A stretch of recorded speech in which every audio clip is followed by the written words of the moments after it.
Hi, I'm Dr. Dustin Gay. I'm a local orthopedic surgeon with Houston Clinic Orthopedics, and we'd really like to invite everybody to come out to our new office facility to take a look at it. It's a larger space with physical therapy, and we're just excited to have it, and we'd love for people to come out and visit us. Come by and see us today at our brand new location, the Houston Clinic, Medical Drive in Dublin. Whether you're a Braves fan or a Dogs fan, it feels good to be a winner. I'm Don Carswell, and you'll have fun with a winning deal from Dublin Chevy Nissan. Come and see our championship selection of new and pre-owned trucks here at Dublin Chevy Nissan. Titan or Frontier, it's your choice. Sierra or Silverado, you're the winner. For the W, all you have to do is call, click, or come in. And remember, Don sells cars well, only at Dublin Chevy Nissan.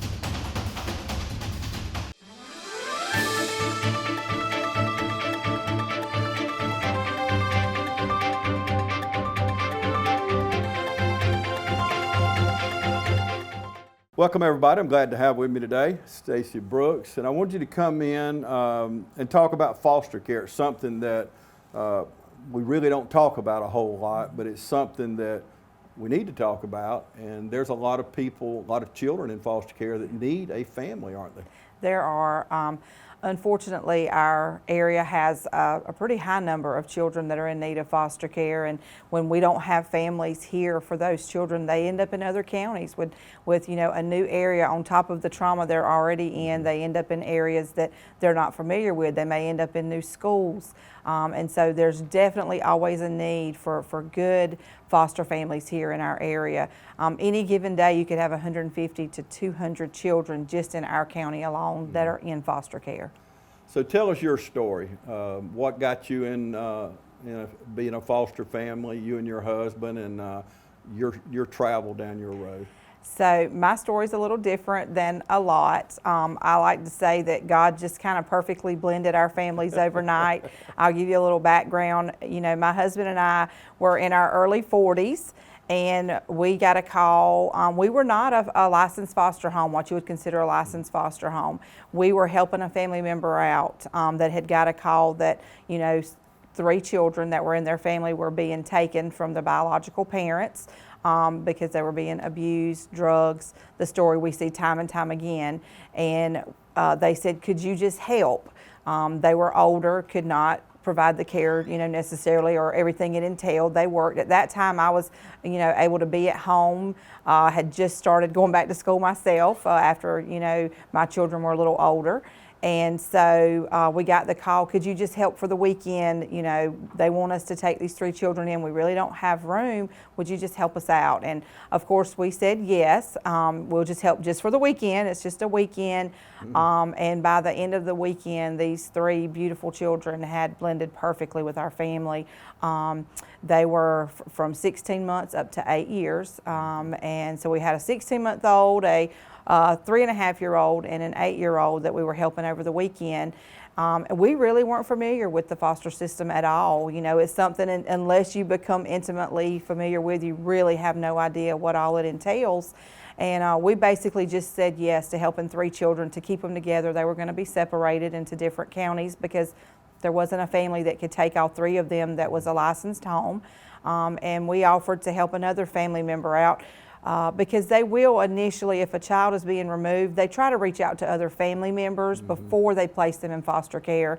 It's a home level, placement where they try to put them with someone familiar. But the rest is kind of history. Our story's a little different because it went from being a weekend to by Monday morning, my husband and I had said, okay, because they come to pick them up. And we said, what do we have to do? These kids can't be separated. What do we have to do to get involved? And we rushed through the process that morning to get emergency placement. We had to have someone come in and inspect our home. In the meantime, these 3 beautiful children were sitting in a DFAC's office with someone playing with them, just waiting for somewhere to go. I guess shortly after lunch, we'd already had someone come out to our house. background checks, fingerprints. That was just the beginning of the process, but it was enough to be able, the next day we were able to go before a judge in family court to get temporary placement because we weren't, a licensed home. So it's kind of a little different. Ideally you want those children to immediately go into a foster home that's licensed, but there just aren't enough right now, unfortunately. And we ended up, our children, I say our children, I don't talk about fostering as much as I used to because I don't consider them foster children. They're our children. Yeah. We adopted them and they're flourishing. They're, now 7, 9, and then we have a 14-year-old in addition to our 4 children we already had. So we went from 4 to 7 children overnight. But I honestly can't remember it's hard for me to even think about what life was like before them, but we were able to foster to adopt, and we did that. And I tell people all the time when they say, I could never do that, that was me. If you had told me, in my 40s I would be putting a crib in my room, I would have laughed at you. If you'd told me that a week before it happened, I would have said, there is no way. And we joke sometimes that we know God has a sense of humor and don't ever say what you won't do because you'll end up doing that exact thing. But we saw over the course of about the 2.5 years that we were involved, going through in the process of fostering to adopt, that our system is, for lack of a better word, it's broken. And our folks here in Dublin-Lawrence County try so hard. They're doing the best they can, but we need families who are willing to step up and answer that call because we do have so many children. Not all children end up being fostered to adopt. Sometimes they may just need respite care or just for overnight, or there's different types of fostering. You don't have to foster to adopt. For our family, we became a licensed home, but once you adopt a child, they like for you to have time just with you and those children, which I totally agree with. Even though we'd had them for 2.5 years, we didn't open our home to foster other children because, number one, you need that time to blend as a family even further, because even though you've been going through the process, it's official. My 3 children that we fostered, their birth certificates reflect that I birthed them. They're my children. I never say I have 4 children and 3 adopted children. I have 4 children, and that was definitely a supernatural work that only God could do. I believe that from start to finish. But there is definitely a great need in our area for foster families. Yeah, what I see is you're saving these children. You mentioned abuse and drugs, but people don't realize the children that are saved from trafficking. Yes. It's so big. We know Atlanta is the biggest area in the country as far as sex trafficking, child trafficking. But a lot of these kids they're saved, and then they need a foster family to help. That's right. And I don't know that I've ever publicly, in this big of a public, as far as interviews, shared some of the history of our children on a personal level, those who know us or those that ask. And I share it to bring awareness. But our children were trafficked. And sometimes I want to explain to people what that really means. Traffic doesn't mean you're in a big area and you're sold to someone for a slave. Traffic can mean that your parents addicted to drugs and they sell you for drugs. They allow people to have their way with you and they give them drugs. That happens repeatedly in our area, and our children were victims of that. Now, it's, and I'll probably get emotional about it, it's still very raw. It was a long time before I could even talk about it. But with a loving home and the support and the counseling and things they need, these children recover. God, through divine intervention is what I call it. He has a way, the way He created their brains. Our 2 youngest children really don't have a memory of that. Thankfully. Amen. There's certain things that may trigger emotions in them that they don't really understand, and we know what's happening. For instance, it may take longer to potty train or to come out of diapers or to even be seen without a shirt. Those are little things people don't realize that children who are abused, not just trafficked, but just abused, that they go through. And so it's a process, and many times people don't want to get involved because it is hard. I would never say fostering is easy, but I can 100% say it's worth it.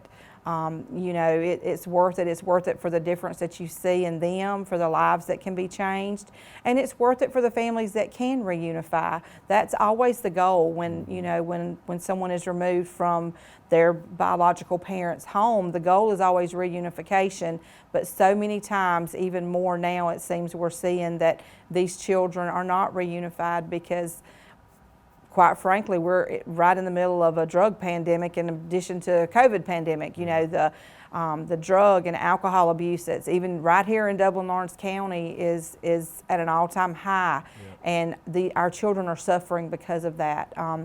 And it really is something for people to really pray about, really consider opening their home to children. It's an amazing experience. And I know many families now who foster. I know other families who foster to adopt, and they would all tell you it is worth it. Is there going to be heartache? Yes, but it's definitely worth everything that you have to go through. Yeah, I listened to Eric Haskin. He and Malia are foster parents, and I got to hear his story at a LBA function, and it was just it's just incredible. Yeah. People step up. You're stepping up to save our children is what you're doing. But so how, before we take the break, if somebody's listening would like to know more about it, what agencies are in Lawrence County they could reach out to? So you can reach out to your DFACS agency. You can go on Google and Google foster, and it'll give you a direct line. You can call. We should be able to get that up on the screen, the numbers that you'll be able to call, or the website. It's a process, and it is a little bit of a lengthy process because you want to know where these children, you're taking these children from abusive homes, from trauma they've endured, so they want to vet you and make sure they're putting them in a better environment, because unfortunately in some of the classes you do have to go through classes, but the first step is reaching out to that agency. Families for Families is another great Christian organization you can get involved with for fostering. I would highly encourage you to reach out to Families for Families here locally. That's not just a local organization though. There's Family for Family agencies, you know, all over, but we are very blessed to have one here in Dublin-Lawrence County. That's a great agency to reach out to that can really walk you through that process. They weren't around whenever we started. They were just coming to Dublin when we were finishing up our process. So there's so many outreach agencies right now that can help you. It's not quite as hard as it was, you know, even just 5 years ago. That really help, and so many community partners who will work with you and get you the services that you need. So the first step would definitely be reaching out to one of those numbers or the website that we'll put up on the screen, and just saying, hey, I'd like more information even, or how do I become a foster family? And they'll get you started on that. There's background information. You do have a home inspection. So it's a process, and it can be lengthy, but again, it's definitely worth it. Amen. Okay, we're going to take a break, but throughout the show, we'll leave those numbers up for you. Stay with us. We'll be back right after this. My name is Phil Patel. I am one of the part owners here and the general manager here at the Hampton Inn and Suites. First time when I got introduced to Morris Bank, the people were so friendly and helpful. You feel like that you are appreciated there.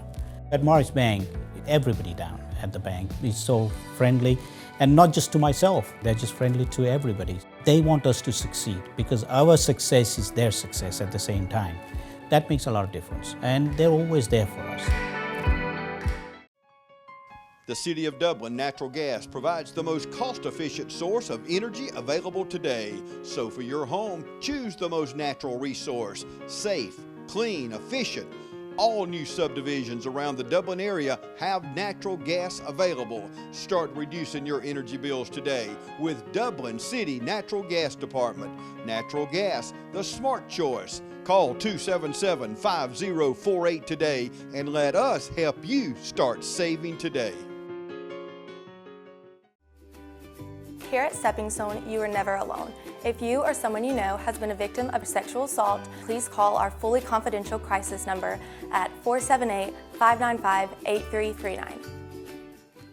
Welcome back, everybody. I'm continuing my conversation with Stacey Brooks. We're talking about foster families.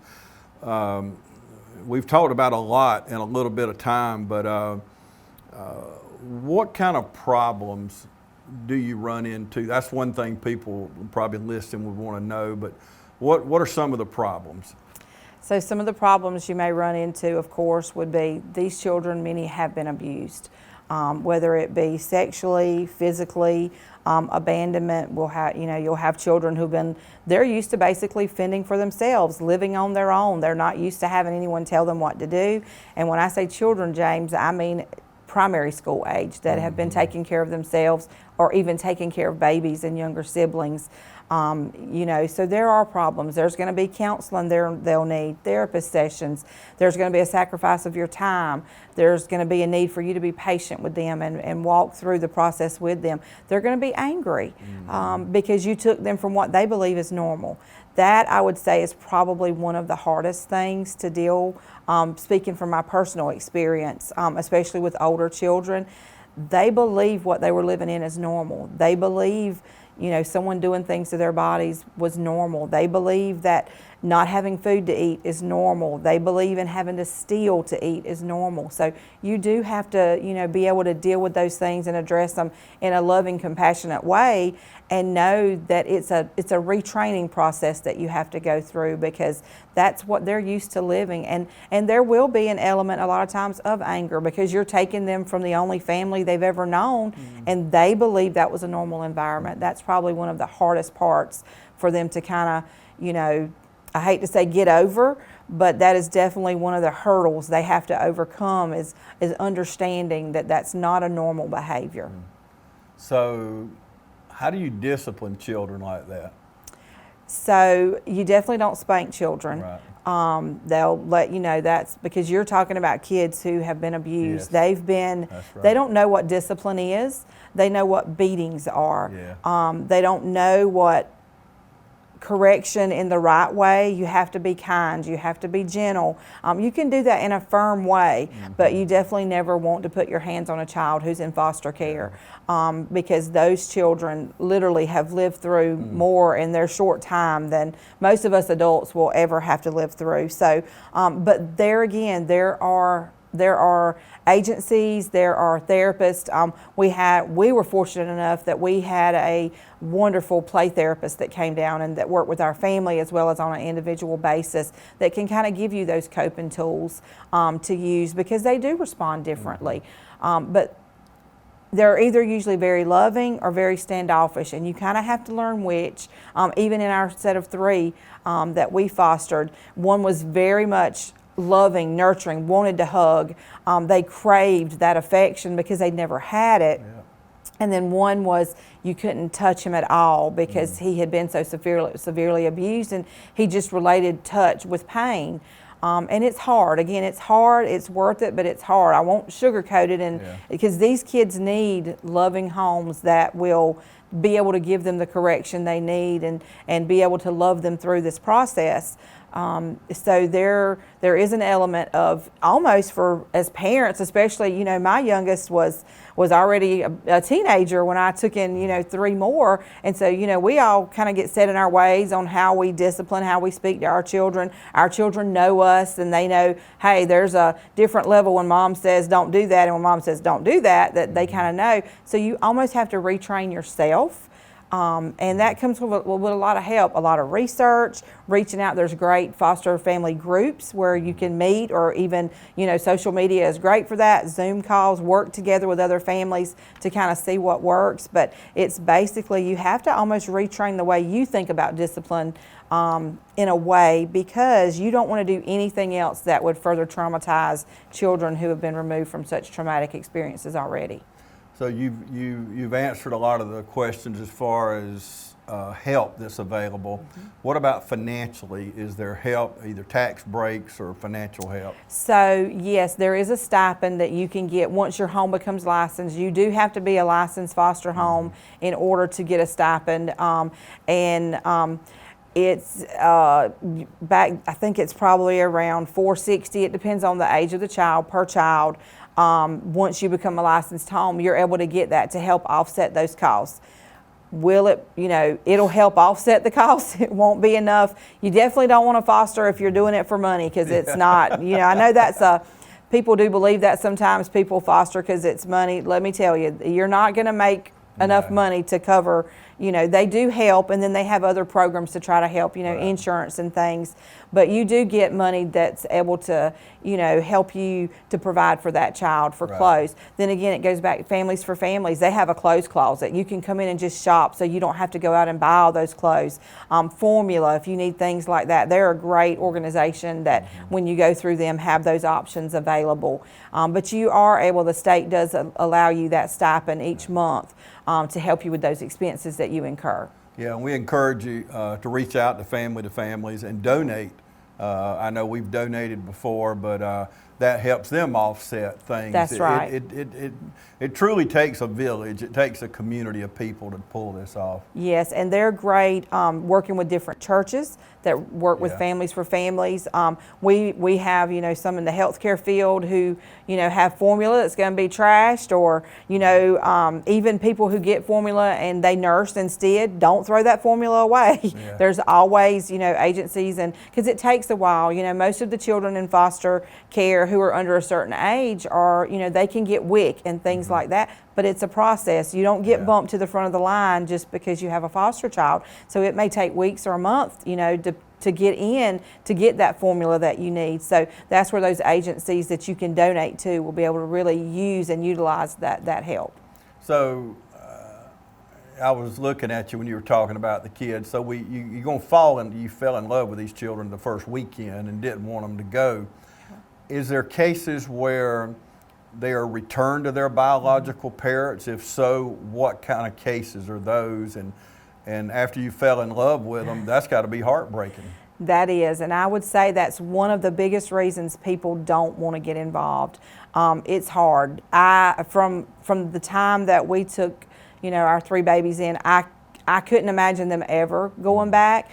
But you work through that process of knowing that I kind of had to come to terms with the fact that, you know, many sleepless crying nights, that I can hang on to the fact that I don't want them to ever be returned, or I can love them the way they need to be loved, and I can love them as long as I'll be allowed to. So I can either let that be a reason I don't want to help, or I can say I'm going to help these children and I'm going to love them through it for as long as I'll be allowed to.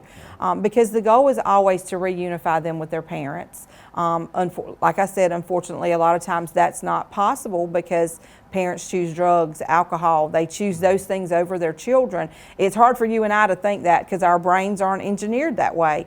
But I tell people, but for the grace of God, it could be any of us. Yes. It could be any of us. But the process is always there to reunify them. And it's a process through the court system and DFACS. Children are assigned an attorney with DFACS. DFACS has an attorney. The children are assigned an attorney every time you go to court who advocate just for that child. And so there's a process of steps. If a parent has lost, you know, temporary custody of their children, they've been placed in foster care, there's a process they have to go through. There's steps they go through. Drug tests, getting in rehab, having their own place to live, showing that you can provide food, showing that you can provide daycare.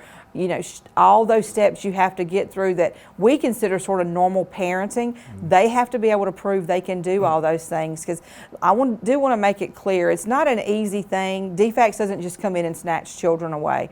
The children who are taken out of homes with DFACS and through that department, they have been 100% assured by seeing for themselves through investigation, through drug testing, that these children are not safe. So DFACS doesn't just go in and just say, hey, I'm going to take this child out because they've fallen into a home where they can't provide housing. They're going to work with that family to try to keep them together. And they work throughout that process to try to reunify those children, to get those children back with their parents. And they partner with other agencies to do that.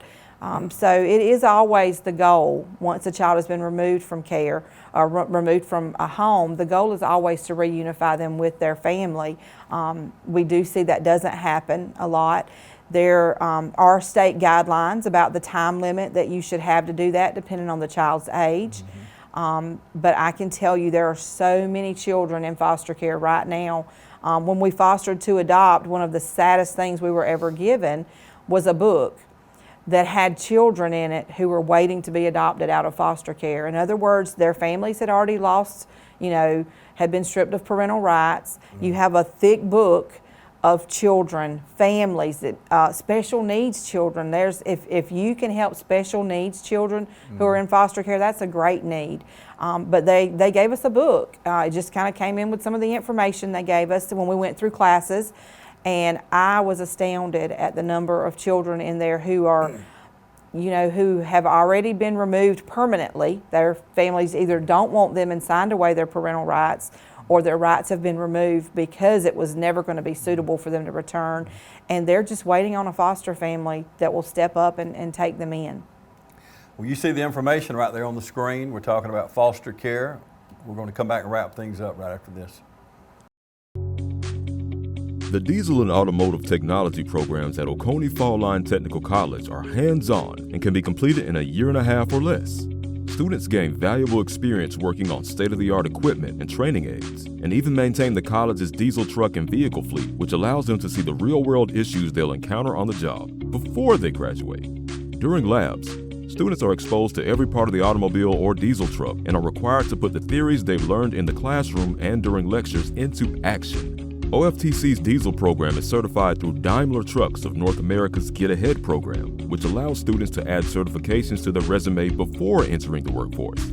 Automotive technology students can also earn entry-level certifications through Automotive Service Excellence. Adding these certifications to their resume before entering the workforce sets OFTC graduates apart when applying for jobs.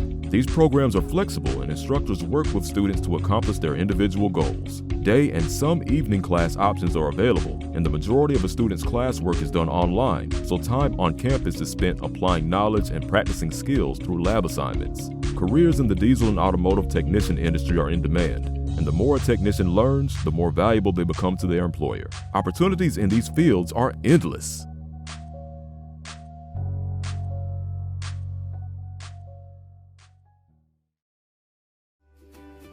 Here at Stepping Stone, you are never alone. If you or someone you know has been a victim of sexual assault, please call our fully confidential crisis number at 478-595-8339. Welcome back, everybody. We're going to wrap things up. One thing that I mentioned Eric Malia Haskins a while ago. One thing that touched me when he spoke at the LBA was how hard it was sometimes for them to just have a date night or just have some time alone. That's where people that maybe don't want to take foster children forever, as I say it, could come in and help. How does that work? So especially Families for Families Dublin, that's a great agency to reach out to.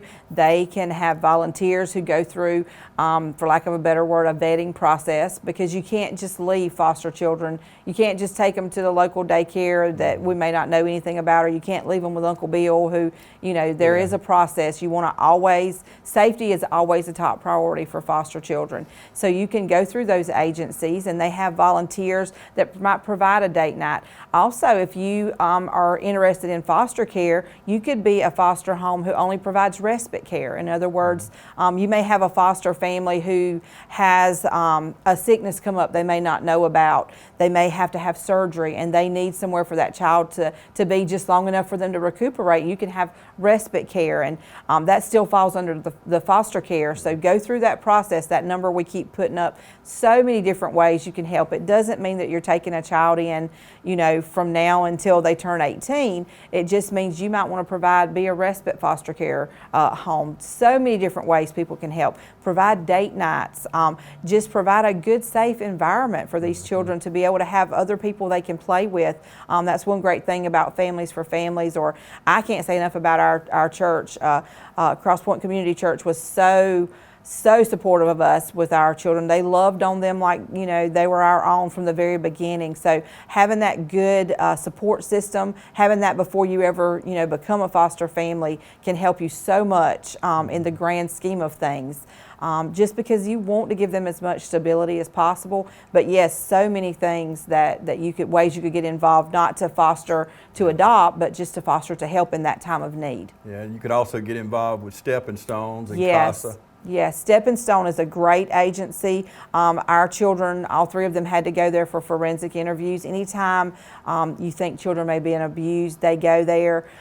I cannot say enough about that agency. One of the things they do is they have new bears or stuffed animals that people can donate, or and you don't realize how much that means to a child who comes with nothing. Because I do want to stress, I didn't mention it in the beginning, but when a child comes into foster care, many times they have nothing. What they do have is often so damaged or moldy or mildewed, and they do show up usually in a black trash bag. That's not a myth. When children are placed in foster care, all 3 of our foster children came with a black trash bag, and I could not believe it. To actually hear people say it is one thing, but to see it for yourself, that's everything that they have in the world is in that trash bag that's important to them. So when they get things, they hold on to them. Going to restaurants for the first time, our children, the first time they went to Zaxby's, you would have thought they were at a Ruth Chris restaurant. They were amazed by the fact you could go in somewhere and eat at a Zaxby's. Little things we take for granted. So many ways you can get involved. If you know a foster family, give them a gift card to eat dinner out. You have no idea how much that would mean to them. So many ways other than just fostering that our community can get involved. Families for Families will have their information up. That's a great organization to partner with to donate. Care Portal, where you can go and see needs. They may need a sign up for Care Portal where if somebody in our area needs a car seat. They don't come with those things. You know, the car seats that they have when they're brought are some they have to use just to transport children. So, you know, people who they're placed with, you're responsible for getting all those needs. So those agencies help you in able to get those car seats and things that they may need. So those are all good ways that you can contribute if you don't feel like it's, you know, for you. And fostering is not for everyone. And, you know, I understand that, but there is something that everyone can do to help a child that is being fostered. And like I said, it doesn't mean you're going to have them till they're 17 or 18. Unfortunately, if children in foster care, you know, once they turn 18, they're no longer under the juvenile system, and that goes into a whole new arena. Where do they go? They have no one. A lot of them go in that book I talked about where they need a family. I will never forget, in the middle of our foster to adopt journey, there was a student at a local high school, and I got a message, you know, hey, he's 17, he has nowhere to go, but he's going to turn 18. He's not eligible for foster care. Is there anybody who will let him couch surf until we can find somewhere for him to go? And this is teachers reaching out. Teachers are on our front lines. They see a lot of what, you know, other people don't. You've got, you know, high school teachers who see a child coming in with the same clothes. You've got elementary school teachers or staff who see children coming in dirty or consistently late, or they're the ones who want to ask, can they have more at lunch, because that's the only meal they get. It's heartbreaking to know in our school system. I cannot praise them enough for what they do to make sure that all of our children get free and reduced lunches, because many of those children, that's the only hot meal they get a day. We don't like to think about that, but many of those children who are in homes, for the 150 to 250 who are in foster care, you probably have triple that number who are in abusive homes at least. We see it. Stepping Stone sees it. CASA, Child Advocates, you can always support them at Christmas. They need sponsors for Christmas gifts throughout the year. Toys, they need new toys. For those who may not know, CASA is set up for visits that are safe. You know, a foster family will take a child to CASA, and that biological family can meet them there for a 1 hour to 2 hour visit in a safe environment where, you know that child is safe, because oftentimes you can't just trust them to go back to that home for an hour or two. And usually they don't. They utilize that CASA service. So CASA is a way that you can reach out, another organization that you can reach out to see how to get involved. So even without fostering, there's so many ways you can help the foster families here in Dublin-Lawrence County. Just get involved. Reach out to us. We'll be happy, you know, to put you in contact with people. But I can't stress enough how hard our agencies work here locally. I know that DFACS oftentimes gets a bad rap, but they are doing their very best. They are advocating for children. It's hard. It's a process. we need some new legislature on a much grander scale than here in Dublin and Orange County that really puts children first. When you don't see it firsthand, it's hard for people to understand that, but we need legislature that protects our children, and unfortunately that's a bigger arena than you or I can handle, but it starts with awareness, and it starts with people in our area being aware there's so many needs, you know, right here of people and families who really want to be better, but they just can't because they don't have the services they need. And then you have a shortage on foster families. The foster families should, you know, again, I'll stress the goal is to reunify them, but many times that can't happen because we have such a drug problem. We have to acknowledge we have a drug problem in our area. We have to acknowledge that it's destroying and killing our families, and that, you know, our foster system is being overwhelmed because there is such a drug problem. And it's not just here. I love Dublin and Orange County. It's not just here, but it is here. And we need the community support to help these families to overcome. That leads into many other agencies they can help with addiction and things to prevent it from getting to this point. Support your local mental health facilities. Support Rise Up. Support Teen Challenge. These agencies that are working with people who have problems.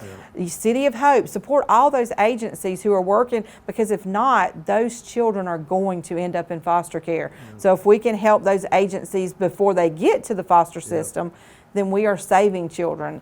You know, every little bit helps. So I appreciate you guys keeping the numbers up where you can reach out. Again, Families for Families, TLC CASA, Stepping Stone, all of those are great agencies that you can contribute to help foster children in our area.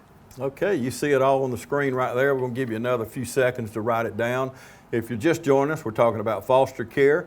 We're going to air this show a few more times, or you can go to our YouTube channel at TV35 WDIG. You can watch it anytime, save it, download it, whatever you want to do, but it is on our YouTube channel to watch anytime you like. So great information. We could be here all day. We could do a telethon, and it'd take to cover all the things. But thank you so much, Stacey, for laying it out in a layman's terms so even I can understand it. How about that? You've accomplished something. But thank you, Stacey, and thank you so much for joining us today on TV35.